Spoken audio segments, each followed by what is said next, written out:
Au-delà de 32 degrés, on est déconseillé de pratiquer le sport. Dans des villes comme Toulouse, Bordeaux ou Lyon, avec plus 4 degrés, on pourra avoir jusqu'à 40 jours supplémentaires dans l'année sur lesquels le thermomètre dépassera les 32 degrés. Ça veut dire 40 jours en plus sur lesquels il sera déconseillé de faire du sport. Je suis William Eudes, directeur associé du cabinet Olbia Conseil.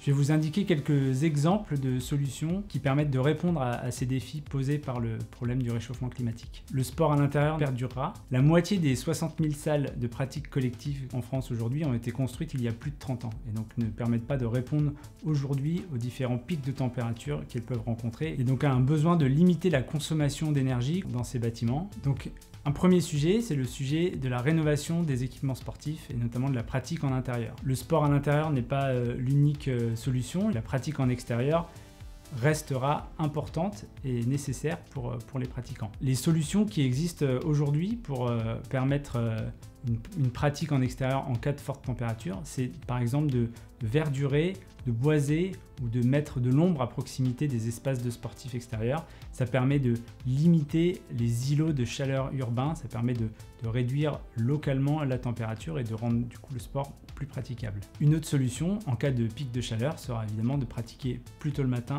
ou plus tard le soir. 1 degré de plus en moyenne correspond à 1 mois d'enneigement en moins dans les stations de sport d'hiver. Donc dans une France à plus 4 degrés, ça nous fait 4 mois d'enneigement en moins dans les stations de sport d'hiver. Avec l'augmentation des températures moyennes et donc la baisse du niveau d'enneigement, il est nécessaire de réinventer la pratique sportive en montagne. C'est ce que l'on voit dans de nombreuses stations aujourd'hui avec du développement raisonné d'équipements de randonnée pédestre pour des périodes printanières ou estivales.